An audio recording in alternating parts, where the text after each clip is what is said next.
প্রিয়বল ভক্তমণ্ডলী, সকল ভক্তবৃন্দের শ্রীচরণে আমি একদমের শতকোটি দণ্ডবত প্রণাম ভক্তি গ্রহণ করবেন।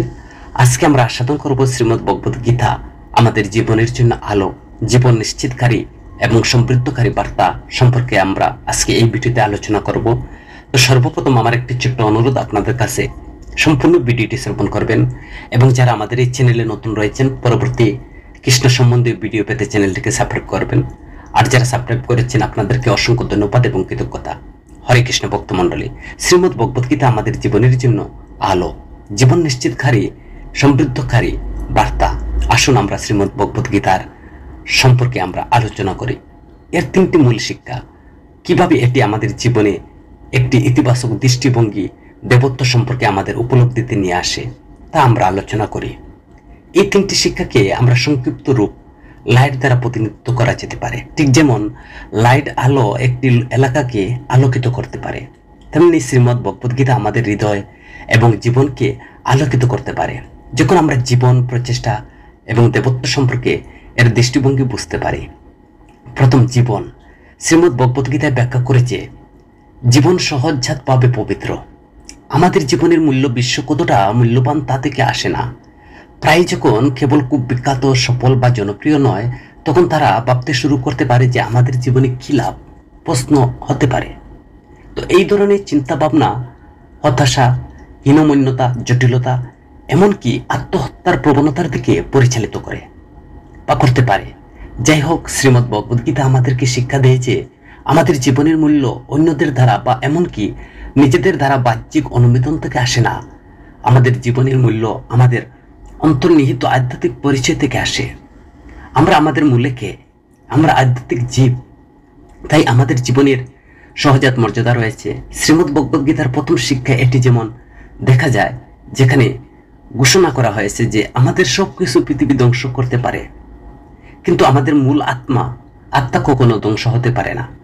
আমরা প্রায়ই আমাদের কাছে থাকা উপহারের উপর ভিত্তি করে জীবনকে মূল্য দেই, স্বাস্থ্য, সম্পদ, খ্যাতি অথবা আমাদের শিক্ষা। তবে শ্রীমদ্ ভগবত গীতা আমাদের জীবনের উপহার বা উপহারের উপর নয়, বরং আমাদের জীবনের উপহারের উপর মনোনিবেশ করতে অনুপ্রাণিত করে। দ্বিতীয় হচ্ছে প্রচেষ্টা। জীবনের পবিত্রতা বোঝার পর শ্রীমদ্ ভগবত গীতা আমাদের প্রচেষ্টার মূল্যের উপর জোর দেয়। এটি আমাদের একটি ইতিবাচক দৃষ্টিভঙ্গি প্রদান করে। আমাদের প্রচেষ্টা গুরুত্বপূর্ণ, এমনকি যখন তারা গুরুত্বপূর্ণ বলে মনে হয় না। এটি সুপরিচিত শ্রীমদ্ ভগবত গীতার 2য় অধ্যায় 47 নং শ্লোকে স্পষ্ট, যা আমাদের বলে যে আমাদের মনোযোগ আমাদের কর্মের ফলাফলের উপর নয়, বরং আমাদের যে প্রচেষ্টা করি তার উপর হওয়া উচিত। যদি এটি বিপরীতমুখী মনে হতে পারে, কেন আমাদের ফলাফল সম্পর্কে চিন্তা করা উচিত নয়। শ্রীমদ্ ভগবত গীতার ব্যাখ্যা করে যে ফলাফলগুলো বিভিন্ন কারণে সংমিশ্রণ দ্বারা নির্ধারিত হয়। আমাদের বর্তমান কর্ম এবং আমাদের অতীত কর্মের প্রভাব।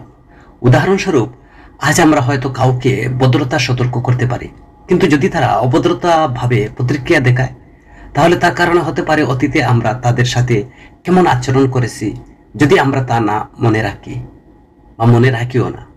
তো দৃষ্টিকোণ থেকে কর্মের নিয়ম বিচারের সম্পর্কে কর্ম উৎসাহ সম্পর্কে বেশি।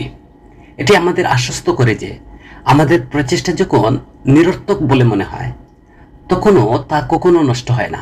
উদাহরণস্বরূপ, আমরা হয়তো 100 বার প্রচেষ্টা করি, কিন্তু 90 এর নেতিবাচক কর্মিক ভারসাম্যের কারণে মাত্র 10 এর ফলাফল পাই। তো বিপরীতে এমন সময় আসে যখন আমরা 10 এর প্রচেষ্টা করি, কিন্তু ইতিবাচক কর্মিক উদ্যোগের কারণে 100% আমরা ফলাফল পাই। তো জীবন কখনো কখনো অন্যায্য বলে মনে হতে পারে, কিন্তু গীতা আমাদের আশ্বস্ত করে যে এটি মোটামুটি অন্যায্য। আমরা আমাদের প্রচেষ্টাকে মূল্যায়ন করে সর্বাত্মকরণের প্রচেষ্টা চালিয়ে যাওয়ার মাধ্যমে নিজেকে বা নিজেদেরকে প্রতি যে ন্যায়পরণতা হতে পারে, বাহ্যিক ফলাফল যেমন হোক না কেন। গীতা দিব্য একটি রূপান্তরকারী দৃষ্টিভঙ্গি প্রদান করে। ভগবানের আনুগত্য দাবি করা বা অবাধ্যতার শাস্তি দেওয়ার জন্য যে কোনো দূরবর্তী ব্যক্তি নন, পরিবর্তে তিনি আমাদের মধ্যে উপস্থিত। জীবনের চ্যালেঞ্জগুলোর মুখোমুখি হওয়ার জন্য আমাদের শক্তিশালী করেন। তিনি আমাদের জীবনের সমস্যাগুলোর মুখোমুখি করছেন না, বরং সেগুলোর মধ্য দিয়ে বেড়ে ওঠার ক্ষমতা দিচ্ছেন। যখন আমরা ভগবান সম্পর্কে সচেতন হই, তখন তিনি তার কৃপায় জীবনের সকল বাধা অতিক্রম করতে আমাদের সাহায্য করেন। ভগবান সম্পর্কে সচেতন হওয়ার অর্থ ওই নয় যে আমরা পৃথিবী থেকে মুখ ফিরিয়ে নেওয়া অথচ নিষ্ক্রিয় প্রার্থনায় জীবন কাটানো, বরং এর অর্থ হলো ওই স্বীকার করে যে ভগবানের এই পৃথিবীতে যে একটি পরিকল্পনা আছে এবং আমরা প্রত্যেকে তার পরিকল্পনার একটি অনন্য এবং মূল ভূমিকা রয়েছে। আমরা প্রত্যেকে ভগবানের এক চিরন্তন মূল্যবান অংশ এবং আমরা, হে প্রভু, এই পরিস্থিতি আমি কিভাবে আপনার সেবা করতে পারি, এই প্রশ্ন জিজ্ঞাসা করে সেবামূলক মনোভাব গড়ে তুলতে পারি। বাস্তবিক এর অর্থ হলো ওই পরিস্থিতির উন্নতির জন্য আমি কি কাজ করতে পারি। যেহেতু ভগবান আমাদের সর্বশ্রেষ্ঠ শুভাকাঙ্ক্ষী এবং আমাদের জন্য সর্বোত্তম কামনা করেন, তাই তিনি আমাদের অন্ধকার পরিস্থিতিতে এগিয়ে যাওয়ার জন্য পরিচালনা করবেন। সময়ের সাথে সাথে আমরা বুঝতে পারবো যে জীবনের চ্যালেঞ্জগুলো কিভাবে আমাদের বাহ্যিকভাবে আরো ভালো জায়গায় নিয়ে এসেছে, অভ্যন্তরীণভাবে আমাদেরকে আরো ভালো করে ভালো মানুষ পরিণত করে। জীবন প্রচেষ্টা দেবত্বের ওই ইতিবাচক দৃষ্টিভঙ্গি বোঝার মাধ্যমে গীতার শুরুতে হতাশ অর্জুন প্রাণবন্ত হয়ে ওঠেন। একইভাবে আমরা আমাদের রূপক ধনুক তুলে ধরতে পারি, আত্মবিশ্বাসের সাথে জীবনের চ্যালেঞ্জগুলোর মুখোমুখি হতে পারি। শ্রীমদ্ ভগবদ গীতার শেষে অর্জুন যেমন বলেছিলেন যে আমি তোমার ইচ্ছা পালন করব, ঘোষণা করতে পারি। শ্রীমদ্ ভগবদ গীতা আমাদের বলে যে ভগবান আমাদের সাথে আছেন, আসুন আমরা ভগবানের সাথে থাকতে বেছে নেই। অর্জুন বলেন, হে অভ্রান্ত, আমার মোহ এখন দূর হয়ে গেছে, তোমার করুণায় আমি আমার স্মৃতি ফিরে পেয়েছি, আমি এখন দৃঢ় এবং সন্দেহমুক্ত এবং তোমার নির্দেশ অনুসারে কাজ করতে প্রস্তুত। ভগবানকে তোমার জীবনের কেন্দ্রবিন্দু এবং চালিকা শক্তি হিসাবে গড়ে তোলো। ভক্তি কেবল ভগবানকে আমাদের জীবনের কেন্দ্রবিন্দু হিসাবে গড়ে তোলার জন্য নয়, বরং তাকে আমাদের জীবনের চালিকা শক্তি হিসাবে গড়ে তোলার জন্য। যখন আমরা আধ্যাত্মিকভাবে উন্নতি করার চেষ্টা করি, তখন আমাদের প্রায়ই বলা হয় যে ভগবান কৃষ্ণকে আমাদের জীবনে কেন্দ্রবিন্দু পরিণত করতে, এবং হ্যাঁ, তিনি আমাদের জীবনে কেন্দ্রবিন্দু হিসেবে বিবেচিত। ঠিক যেমন উপগ্রহগুলো একটি গ্রহের চারপাশে ঘুরে, আমাদের নিশ্চিত করতে হবে যে আমরা যা কিছু করি কিন্তু তা তার চারপাশে ঘুরে, আমরা তার স্মরণে গড়ে তুলি এবং তিনি আমাদের সমস্ত কর্মকাণ্ডের উদ্দেশ্য হয়ে ওঠেন। যখন ভগবান আমাদের জন্য কেন্দ্রীয় বাস্তবতা হয়ে ওঠেন, তখন আমরা বুঝতে পারি যে আমাদের জীবনের সমস্ত ভালো জিনিস কেবল তার আশীর্বাদ থেকে আসে না, বরং আশীর্বাদকারীর আশীর্বাদ চেয়ে অনেক বেশি গুরুত্বপূর্ণ। যদি মূল্যবান সবকিছুর অর্থ মূল্যের লক্ষ্য বা বস্তু, তিনি একমাত্র পরমার্থ মূল্যের সর্বোচ্চ বস্তু।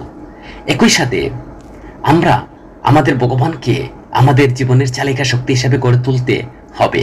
স্পষ্টভাবে বুঝতে হবে যে ভক্তিপূর্ণ জীবন নিষ্ক্রিয় ধ্যানের জীবন নয়, এমনকি কেবল মননশীল ধ্যানের জীবন নয়, এটি সক্রিয় নিষ্ঠা গতিশীল অবদানের জীবন।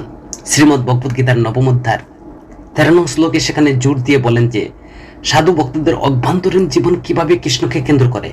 তবুও পরের শ্লোকে তিনি ঘোষণা করেন যে ভক্তরা বিভিন্ন উপায়ে কৃষ্ণের সেবা করার জন্য দৃঢ় সংকল্পের সাথে প্রচেষ্টা করে। এটি বাহ্যিক কার্যকলাপে তাদের শক্তি নিয়ে আসে, তো যেখানে তারা তাদের নিজস্ব শক্তির চেয়ে অনেক বেশি শক্তির দ্বারা ক্ষমতাপ্রাপ্ত হয়, যাতে তারা বিরোধী শক্তির মুখোমুখি হতে পারে, বিশাল বাধা অতিক্রম করতে পারে এবং দিব্য করুণার দ্বারা আপাত দৃষ্টিতে অতুলনীয় বাধা অতিক্রম করতে পারে।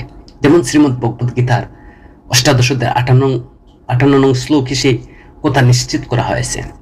জগতে অনেক কিছু ভুল আছে এবং ভগবান অনেক কিছু ঠিক করতে চান। তিনি চান যে আমরা তার সেবায় জগতের সবকিছু ঠিক করার জন্য কাজ করি। তো শ্রীমদ্ ভগবত শোনার পর অর্জুন একটি সাহসী ঘোষণা দিলেন এবং শেষ করলেন। তিনি একটি বিরাট একটা ঘোষণা দিলেন, আমি তোমার ইচ্ছা পালন করতে রাজি। আমি, হে ভগবান, আমি তোমার ইচ্ছা পালন করব। যার মাধ্যমে বোঝান যে কৃষ্ণই হচ্ছে একমাত্র তার চালিকা শক্তি হয়ে উঠেছেন। যখন আমরা ভগবানকে আমাদের জীবনের কেন্দ্রবিন্দু হিসাবে পরিণত করতে পারি বা কেন্দ্রবিন্দুতে রাখতে পারি, তখন আমরা আমাদের হৃদয়ে জিনিসপত্র স্থাপন করি। যখন আমরা তাকে আমাদের জীবনের চালিকা শক্তিতে পরিণত করি, তখন আমরা আমাদের জগতের জিনিসপত্র ঠিক করার জন্য আরো ভালোভাবে প্রস্তুত হই। অথচ অন্তত আমাদের জীবনের কোনায়টি ছোট বা বড় যতটা আমাদের প্রভু বা আমাদের ভগবানের সেবায় করার ক্ষমতা দিতে পারে। তো যখন আমরা কৃষ্ণকে আমাদের জীবনের কেন্দ্রবিন্দুতে পরিণত করি, তখন তিনি আমাদের জন্য সর্বোচ্চ মূল্য হয়ে ওঠেন এবং তার মধ্যে স্থির হয়ে আমাদের হৃদয়ে স্থির হয়ে যায়। যখন আমরা কৃষ্ণকে আমাদের জীবনের চালিকা শক্তি পরিণত করি, এবং আমরা তার ইচ্ছার উপকরণ হয়ে উঠি, তখন তার সেবা এবং আনন্দের জন্য জগতের জিনিসপত্র ঠিক করার জন্য ক্ষমতাপ্রাপ্ত হয়। যখন ভগবান আমাদের জীবনের কেন্দ্রবিন্দু এবং চালিকা শক্তি উভয় হয়ে ওঠেন, তখন আমরা ভক্তির সামগ্রিক হয়ে উঠে এবং আমাদের অভ্যন্তরীণ বাহ্যিক জগতের উভয়কে রূপান্তরিত করে। একবার চিন্তা করে দেখুন, ভগবানকে আমাদের জীবনের কেন্দ্রবিন্দুতে পরিণত করার অর্থ কি? ভগবানকে আমাদের জীবনে চালিকা শক্তিতে পরিণত করার অর্থ কি? ভগবানকে আপনার জীবনের কেন্দ্রবিন্দু বা চালিকা শক্তিতে পরিণত করার দুটো উপায় তালিকাভুক্ত করুন। ভগবদ্গীতার 9ম অধ্যায়ের 14 নং শ্লোকে ভগবান বলছেন, সর্বদা আমার মহিমা কীর্তন করো, দৃঢ় সংকল্পের সাথে প্রচেষ্টা করো। আমার সামনে মাথা নত করে এই মহান আত্মারা সর্বদা ভক্তি সহকারে আমার উপাসনা করে গেছেন। তো এইভাবে অনন্য চিত্তে আমার উপাসনা করুন। আমি তোমাকে সকল পাপ কার্য থেকে উদ্ধার করব। তো আমাদের সহজ প্রকৃতি বলতে বোঝায় যে আমরা আনন্দ অসীম সমুদ্রের মধ্যে আমরা ভগবানের ক্ষুদ্র অংশ হিসাবে আবির্ভূত হই, যা অনন্ত সুখ পূজার সহজাত আকাঙ্ক্ষার দ্বারা আমরা আকৃষ্ট হই। আমরা সকলেই ভগবানের ক্ষুদ্র অংশ, অনন্ত আনন্দের সমুদ্র। এই সংযোগ আমাদেরকে অনন্ত সুখ পূজার সহজাত আকাঙ্ক্ষা উদ্বুদ্ধ করে। তবুও পার্থিব আনন্দ আমাদের আকাঙ্ক্ষা অসীম, তাজা এবং স্থায়ী আনন্দের প্রদানের ব্যর্থ হয়। আনন্দ কেবলমাত্র স্বয়ং ভগবানকে উপলব্ধি করার মাধ্যমে অর্জন করা যেতে পারে, যিনি সচ্চিত আনন্দ, সারা অংশের সত্য চেতনা আনন্দের মূর্ত বিগ্রহ। আর বস্তুগত সম্পদ, ক্ষণস্থায়ী আনন্দ, পার্থিব সাফল্য প্রায় আমাদের অসম্পূর্ণ বোধ মনে করে, কারণ তাদের ক্ষণস্থায়ী প্রকৃতি আমাদের আত্মার গভীর আকাঙ্ক্ষা পূরণ করতে অক্ষমতার মধ্যে রয়েছে। প্রকৃত পরিপূর্ণতা আসে এই বাহ্যিক সাধনার অতিক্রম করে ঈশ্বর উপলব্ধির দিকে আমাদের প্রচেষ্টাকে পরিচালিত করার মাধ্যমে। আমাদের জীবনকে আমাদের আধ্যাত্মিক উদ্দেশ্যের সাথে সামঞ্জস্য করে আমরা সেই অসীম আনন্দ আবিষ্কার করি, যা আমাদের জন্মগত অধিকার। আর এই আনন্দ সন্ধান আমাদের জীবনের অর্থ অনুসন্ধান করতে পরিচালিত করে। তবু এই অনুসন্ধান প্রায় বস্তুগত বিক্ষোভ দ্বারা বিচ্ছিত হয়। স্বর্গীয় আত্মা হিসাবে আমাদের প্রকৃতিকে বোঝায়, যা স্বভাবত আনন্দের সমুদ্রের সাথে সংযুক্ত। আমাদের আধ্যাত্মিক সম্ভাবনা জাগরণের দিকে প্রথম পদক্ষেপ হয়ে ওঠে। এর জন্য আমাদের সুখের উৎস সম্পর্কে প্রশ্ন তোলা এবং বাইরের জগতের বাইরের উত্তর খোঁজার প্রয়োজন। দিব্য সংযোগ অর্জনের জন্য একজন অবশ্যই শারীরিক বৈদিক ক্ষেত্র অতিক্রম করতে হবে। এই যাত্রার জন্য ভগবানের করুণা অপরিহার্য, কারণ তাকে বোঝার এবং অনুভব করার জন্য প্রয়োজনীয় দিব্য বুদ্ধি কেবল তার অসীম করুণার উপর উপহার হিসাবে আসে। আর এই করুণা সাধনা, আত্মপ্রচেষ্টা এবং আত্মসমর্পণের মাধ্যমে শুরু হয়। অনুগ্রহ এবং আত্মসমর্পণের ভূমিকা ভক্তির দ্বারা আবদ্ধ, করুণার দ্বারা মুক্ত। শ্রীকৃষ্ণ চিরন্তন করুণার কাছে তিনি বিনীত আত্মসমর্পণ করেন। অনুগ্রহ ইচ্ছাকৃত প্রদান করা হয় না। দিব্য আইন অনুসারে যারা ভগবানের কাছে তার মন সমর্পণ করে, তারা তার করুণা লাভ করেন বা তাকে করুণায় আকর্ষণ করেন। বন্ধন এবং মুক্তি উভয় মূল হওয়ার মন একটি গুরুত্বপূর্ণ ভূমিকা পালন করে থাকে। তো বর্তমানে এটি জাগতিক আসক্তিতে জড়িয়ে পড়েছে। মুক্তির মূল চাবিকাঠি হলো মনকে বস্তুগত সাধনা থেকে বিচ্ছিন্ন করা আর ভগবানের সাথে সম্পর্ক করা। ভগবদ্গীতায় ভগবান শ্রীকৃষ্ণ অর্জুনকে জড়জগতের ত্রুটি, দুঃখগুলো বারবার চিন্তা করার পরামর্শ দিয়েছেন। অনুশীলন মনকে জাগতিক বিক্ষোভ থেকে বিচ্ছিন্নতা করতে সাহায্য করেছেন। সম্পদ, মর্যাদা, শারীরিক আরামের ক্ষণস্থায়ী প্রকৃতির প্রতিফলন আসক্তি কাটিয়ে ওঠার জন্য স্পষ্টতার শক্তি প্রদান করেছেন। বিবেক বৈষম্য নামে পরিচিত এই প্রক্রিয়াটি আমাদের ক্ষণস্থায়ী চিরন্তন সুখের মধ্যে পার্থক্য করতে সাহায্য করে। ঠিক যেমন কেউ বিষকে আকর্ষণীয় চেহারা সত্ত্বে এড়িয়ে চলে, তেমনি জড়জগতের ত্রুটিগুলো বোঝা আধ্যাত্মিক পরিপূর্ণতা অর্জনের জন্য আমাদের সংকল্পকে শক্তিশালী করে। তবে বিচ্ছিন্নতা অনুশীলনের অর্থ জীবনের দায়িত্ব প্রত্যাখ্যান করা নয়, বরং ক্ষণস্থায়ী আকাঙ্ক্ষার চেয়ে আধ্যাত্মিক বিকাশকে অগ্রাধিকারের জন্য জ্ঞানের বিকাশ করে। আর বিচ্ছিন্নতা তবে সমীকরণের অর্ধেক মাত্র, আর অন্য অর্ধেকটি সুশৃঙ্খল আধ্যাত্মিক অনুশীলনের মাধ্যমে ভগবানের প্রতি আধ্যাত্মিক গড়ে তোলা। দ্বৈত প্রক্রিয়ার জন্য মনোযোগ, অধ্যবসায় এবং বিশ্বাস প্রয়োজন, তবে এটি আধ্যাত্মিক অগ্রগতির ভিত্তি। আনন্দের চূড়ান্ত উৎস হলো ভগবানকে স্বীকৃতি দেওয়া। আমাদের হৃদয় মনকে তার দিকে পুনর্নির্মাণ করতে সাহায্য করে।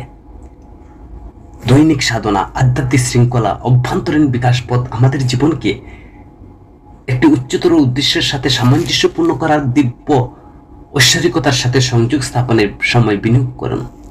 আধ্যাত্মিক অগ্রগতির জন্য প্রতিদিন ব্যক্তিগত সাধনা আধ্যাত্মিক অনুশীলনের জন্য সময়ের আলাদা করা অপরিহার্য। বেদ অনুসারে সময়ের 10 প্রতিদিন প্রায় 2 ঘন্টা এই অনুশীলনের জন্য নিবেদিত হওয়া উচিত। এটি অত্যাধিক মনে হয় তাহলে প্রতিদিন কমপক্ষে 1 ঘন্টা দৃঢ় প্রতিশ্রুতি দিয়ে শুরু করুন। দৈনিক সাধনা শৃঙ্খলা তৈরি করুন। আধ্যাত্মিক লক্ষ্যগুলো মনোনিবেশ করার একটি কাঠামোগত উপায় হিসেবে কাজ করে। আজকের দ্রুত গতির পৃথিবীতে আত্মদর্শন ঐশ্বরিকতার সাথে সংযোগের জন্য সময় বের করা খুবই কঠিন মনে হতে পারে। আপনার আত্মার বিকাশের এই বিনিয়োগ গভীর পুরস্কার দেয়। তবে ভোরে ধ্যান, সন্ধ্যায় প্রার্থনা, প্রতিফলনের জন্য মধ্যাহ্নে বিরতি যাই হোক না কেন, সাধনার ধারাবাহিকতা আপনার দৈনন্দিন জীবনকে আপনার উচ্চতর উদ্দেশ্যের সাথে সামঞ্জস্যপূর্ণ সহায়তা করবে। ভক্তির 9 গুণ পথ রয়েছে। নববিধা ভক্তি, ভক্তির 9 গুণ প্রক্রিয়া ভগবানের সাথে সংযোগ স্থাপনের কার্যকর উপায় হিসেবে তুলে ধরেছেন। এর মধ্যে রয়েছে শ্রবণ, ভগবানের মহিমা শ্রবণ করো; কীর্তন, ভগবানের প্রশংসা গাওয়া; বিষ্ণু স্মরণ, তাকে স্মরণ করুন; পদসেবন, তার চরণ সেবা করুন; অর্চনম, তার উপাসনা করুন; বন্দনা, তার প্রার্থনা করুন; এবং দাস্য, একজন দাস হিসাবে তার সেবা করুন; সখ্য, তার বন্ধুত্ব হিসাবে সেবা করুন; আত্মনিবেদন, সম্পূর্ণরূপে আত্মসমর্পণ করুন। স্মরণ একটি অপরিহার্য অংশ হিসাবে করা উচিত। চূড়ান্ত লক্ষ্য হলো মনকে পবিত্র করা, ভগবানের দিকে পরিচালিত করা। অভ্যাসগুলোকে দৈনন্দিন জীবনের অন্তর্ভুক্ত করার মাধ্যমে এমনকি ছোট ছোট পদক্ষেপগুলো সময়ের সাথে সাথে উল্লেখযোগ্য আধ্যাত্মিক অগ্রগতির দিকে পরিচালিত করতে পারে। প্রতিদিন ভগবানের অনুশীলন করুন এবং শ্রীকৃষ্ণের প্রতি সদা সর্বদা জীবনকে সমৃদ্ধ করুন। ভগবদ্গীতা আমাদেরকে সেই সন্ধান প্রদান করে। ভগবদ্গীতা আমাদের জীবনের জন্য এক আলোর সন্ধান প্রদান করে, জীবন নিশ্চিতকারী সমৃদ্ধকারী বার্তা প্রদান করে। ভগবদ্গীতা ব্যাখ্যা করে যে জীবন সহজাতভাবে পবিত্র। আমাদের জীবন মূল্য বিশ্ব কতটা মূল্যবান তা থেকে আসে না প্রায় যখন কেবল খুব বিখ্যাত, সফল বা জনপ্রিয়তা নয়, ভাবতে শুরু করতে পারে আমার জীবনের লাভ কি। এই ধরনের চিন্তাভাবনা হতাশা, হীনমন্যতার জটিলতা, আত্মহত্যার প্রবণতার দিকে পরিচালিত করে। যাই হোক, গীতা আমাদেরকে শিক্ষা দেয় আমাদের জীবনের মূল্য অন্যদের দ্বারা বা এমনকি নিজেদের দ্বারা বাহ্যিক অনুমোদন থেকে আসে না। আমাদের জীবনের মূল্য আমাদের অন্তর্নিহিত আধ্যাত্মিক পরিচয় থেকে আসে। হরে কৃষ্ণ ভক্তমণ্ডলী, যদি ভিডিওটি ভালো লাগে আপনার পরিচিত বন্ধু বান্ধবের কাছে ভিডিওটি শেয়ার করবেন। হরে কৃষ্ণ। সকলে শ্রীচরণে শতকোটি দণ্ডবত প্রণাম ভক্তি গ্রহণ করবেন। জয় গীতা।